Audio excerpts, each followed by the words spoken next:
I'm asking, you're saying that a dream is not Wahi? Inspiration and it can be different. It just depends. Well, no. So the word here is Wahi, brother. The word here is Wahi. Yeah. In the Arabic, he gave the disciples Wahi, revelation or inspiration. Hello, welcome to Religious Insight in this amazing and fascinating episode of our usual debate between Godlogic and Muslim. A very polite and calm Muslim cannot prove why he perceived Muhammad was a true prophet. Let's watch this video to find out what happened. Hassan, how you doing? You're on stage. Hey, Bob, how are you? Pretty good, thank you. Thank you. Just like I'm a Muslim. Before we start, just want to make certain things clear for everyone who is watching, everyone who is listening. Okay, if that's okay. Sure. Yeah. So because they're Muslim and I don't know much about our own book as much as I should do, but I will try my best. Okay. Yeah. So the question is Paul is greater than our Prophet Muhammad? Is that the question, right? Yes. So looking into I think it can be interpreted in different way. Maybe as a Muslim, are we different from my own prophet? I would say my own prophet is greater than Paul because the main reason why I'm saying that because in Islam, we believe that our prophet is not just an ordinary man. He is an ordinary man in terms of God, in the eyes of Allah, but he is a prophet. It just seems like Isa, alayhi salam, Isa, which is Jesus, peace be upon him, and Ibrahim, peace be upon him. But however, we believe Paul is not like a prophet of God, if you understand what I'm trying to say. I understand. Why is that? Why do you believe that Muhammad's a prophet while Paul isn't? Because as far as I understand, Paul is a disciple of Jesus Christ. If I'm right? Yeah, he's an apostle of Jesus Christ. Yes. So in that case, if Paul is a disciple of God, if Paul is a disciple of Jesus Christ, that means Paul cannot be compared to someone who is a prophet, though. That's just my own understanding of it. Because let's say, for example, it is very. I would say it's very shameful or even deceptive to, for example. Well, just an example. Just really quick, my brother. So Paul is an apostle of Jesus Christ who received direct revelation from the Lord. Yeah. So I've just got a question. Has Paul? It might be offensive, but just a question. I just want to make it if everyone can understand the point I'm trying to raise. Has Paul never met Jesus Christ? Yes. Okay, it's fine. So if Paul met Jesus Christ, then is Jesus Christ greater than Paul? 100%. Okay, so good. So thanks very much for just answering the question. So Jesus Christ is the one who sent Paul. So yeah. Okay, yeah. In this one, just is. Maybe because of that, just based on it, as a Muslim in general, I would take it as if Paul is greater than our own Prophet Muhammad, then Paul would have been a prophet of God or messenger of God. But actually, Paul is not a messenger of God, so he cannot be greater than Prophet Muhammad. That's what I'm challenging you on. What is Paul missing that Muhammad has over him? Because I just want to hear you. What is Paul missing that Muhammad has over him? Okay. Based on our own faith as a Muslim, if we say someone is a prophet, the prophet he has some amazing things that he has done, like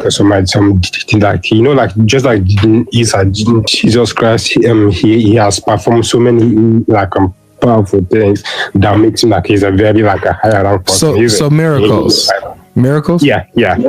Yes. Okay, Paul performed miracles. He healed a person who was paralyzed. He healed them. They were paralyzed since they were a child, and he helped them stand up and walk. Okay, but at the same time, the Bible said but the Bible said Paul is greater than Jesus Christ. Brother, you already asked me this. No. It's just I just want to make the point clear here. What is the point that is making clear? Jesus is greater than Paul. Jesus is greater than Muhammad. Jesus is greater than Moses and Abraham. Like, none of these people even touch the surface with Jesus, because he's the Lord. You got Muhammad I would argue is not even a prophet at all. So it's not fair to compare him with Jesus. It's not fair to compare him with Paul either. But just, I mean, we got to throw somebody in there. So I threw Paul in there. So what does Paul have? Because we're talking about miracles. Paul performed miracles. Muhammad didn't perform any miracles. That's what the Quran says. That's not true because the prophet did perform some miracles. To the Quran, it says that we refrain from sending signs because the people of old disbelieved in them. And so Allah is not sending signs through Muhammad to his generation because the people in the past disbelieved. So he didn't do any miracles through Muhammad, and that he says that he's only a warner in multiple places. Okay. For example, the Holy Quran is just the Holy Quran itself. It's a big kind of sign, because why would I say that? Because if you read the Holy Quran, it talks about the past prophet, the past miracles every prophet performed, which is also good, and which is also a key fact that it's revealed to our own prophet Muhammad, which I think that's why it's even our own prophet is greater than Paul, because Paul did not receive a revelation from God, but he did though. Why do you say that? Yeah, let's deal with this. Why do you say that Paul didn't receive a revelation from God, but Muhammad did? So because in our own faith we believe Jesus Christ is not God. In our own faith, that doesn't. I'm not talking about. I understand. That's not telling me about Paul and his experience. Yeah. Why don't you believe that Paul had a revelation from God, but you believe Muhammad had a revelation from God? Because Paul is a disciple of Jesus Christ. So what? Paul may have. Let me just make this point clear. Yeah, because I'm just really quick. According to your Quran, the disciples of Jesus received revelation from Allah. Not directly from Allah, because they received revelation from Jesus Christ. No, it says that Allah gave them inspiration. Allah gave them Wahi. What verse that says that in chapter 5? Chapter 5. Let's see here. I think it's 110. Let me just get it right here. Yeah. No, hold on. Okay, no, not this one. Let's see. Is it 11? 111? Yeah, there it is. It's 5:111. Yep. I'm not with my phone. I'm just kind of, if you possible, can you just yeah, I'll read it to you. Louder. Yep. So it says, and when I inspired the disciples, quote, believe in me and in my messenger Jesus, they said, we have believed, so bear witness that indeed we are Muslims. So Allah inspired them and gave them revelation to believe in him and in Jesus. Sorry, I didn't quite get that. I don't quite hear it. Could you just repeat that, please? Yeah, I'll repeat it. So Allah gave the disciples of Jesus inspiration, revelation, gave them Wahi, right? That's the word in Arabic, Wahi, that's revelation or inspiration, to believe in him, Allah, and in Jesus. So it says, and remember when I inspired the disciples, I gave them Wahi, quote, believe in me and in my messenger Jesus. They said, we have believed, so bear witness that indeed we are Muslims. We submit. Okay, so let me just try to explain that verse, what the verse is. So before I start to explain the verse, what type of why did God send to Paul? So he inspired Paul to believe in Jesus, gave him revelation of Jesus. Jesus appeared to him and gave him understanding of the gospel throughout his life and his ministry. So, and sent him as a messenger to what is called the Gentiles, the non-Jews. Okay.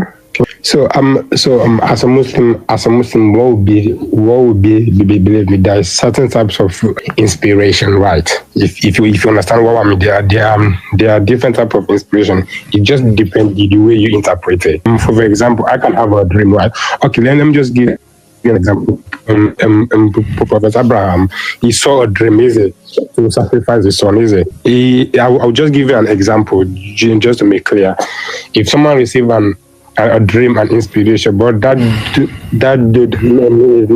doesn't mean why, because why is you have to receive like the physical word of God. Like for example, just like you said that's not Wahi. Which one?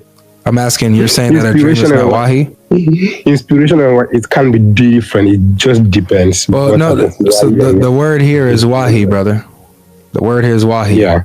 In the Arabic, he gave the disciples Wahi, revelation or inspiration.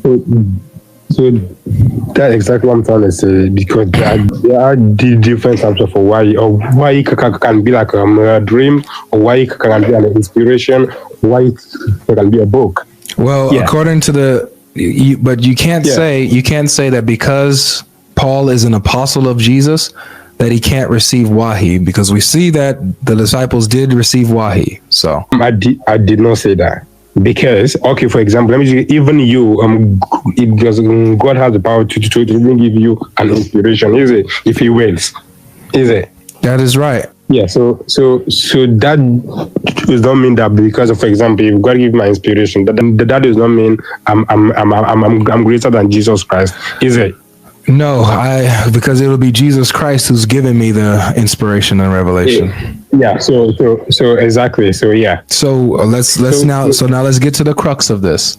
So why don't you believe that Paul received a revelation, but you believe that Muhammad did? What is Paul missing that Muhammad has? Because again, him being an apostle of Jesus does not disqualify him from receiving revelation from God, even from your own religion. So why don't you believe that Paul received revelation? No. I did not say Paul did not receive a revelation. That's literally what you said, brother. No. I said that why a revelation can be different. It just depends the way you interpret. I think that you're forgetting how we got here, Hassan. We got here because you started off by saying that you don't believe that Paul received revelation from God because he was a disciple of Jesus. That's literally word for word what you said. That's how we got where we're at. So because based on the question, you said that Paul is greater than Muhammad. That's what I'm trying to prove my own point as a Muslim, that Paul is not greater. Okay, so one of your things is that Paul didn't receive a revelation while Muhammad did. What is it? Why don't you believe that Paul received a revelation? Because Paul had a dream from what? Paul didn't have a dream. He was on his way to Damascus. He was wide awake, and the Lord appeared to him. Yeah, it's like an inspiration. Paul has the inspiration. No. I think you're missing it. Jesus appeared to Paul while he was on his way to Damascus, and sent him and made him a messenger of the gospel. So it wasn't a dream. No. Jesus is upon him, appears to Paul and instructs him to preach the way they should be, like stuff like that. So if Jesus appeared to Paul, then so you are saying so the fact is, if Jesus appears to it, then did God appear to Jesus? Did God appear to Paul, or Jesus appeared to Paul? Jesus is God, so it's both. Jesus, who is God, he is the Lord who appeared to Paul, brother. So that's my point. That's what I'm saying, because that's the kind of difference between we, the Muslim, and the Christians. So if you understand the point I'm saying. I know the difference, but you're still not telling me why Paul didn't receive a revelation, because what we see here is that Jesus, who is the Lord, appeared to Paul and made him a messenger. Why do you reject that but accept Muhammad's revelation that he received in the cave? Why do you accept one but reject the other? Because as a Muslim, we believe Jesus Christ is not a God. Jesus Christ is a that's not telling me anything. You're not telling me why you're rejecting. You're saying Paul didn't receive a revelation. Okay, so if I say Muhammad is not a prophet, so therefore he didn't receive a revelation, does that make it the case? Sorry? Look, brother, we're gonna have to just try this another day, okay? I'm gonna give somebody else another chance. Okay. All right, take care of yourself. Okay, you too. Goodness gracious. How do we reach these kids? Okay, welcome back, guys. That was an amazing one, very educating moment. I believe you were able to learn something. Leave your thoughts in the comment section, share this video, subscribe, and also don't forget to like it as well. Proving the prophethood of Muhammad have to be one of the hardest jobs for a Muslim. It is not easy to prove something that is not even true. You cannot trust for who met the eyewitnesses of Jesus, saw Jesus on his way to Damascus and received direct instruction from him, but he trusts Muhammad who came 600 years later. Why don't these guys make it make sense to us? If you can trust somebody who came 600 years later with just his own words, no eyewitnesses, nobody was with him when he collected the Quran and all that, but somebody who met the eyewitness, saw Jesus, received direct instruction, you cannot trust. So make it make sense. And I believe the reason why many Muslims or all Muslims don't like Paul is because he prophesied the coming of the Antichrist that perfectly fits the description of their prophet. So it is perfectly understandable to not like him where he has prophesied that your prophet is an Antichrist. There are hundreds of reasons why Apostle Paul is more reliable than Prophet Muhammad. How do you believe someone who came more than half 1,000 years over someone who was an eyewitness of the true event? Make it make sense, guys. So thank you for watching. Don't forget to share this video, subscribe, and like it as well. We would love to see you in the next episode.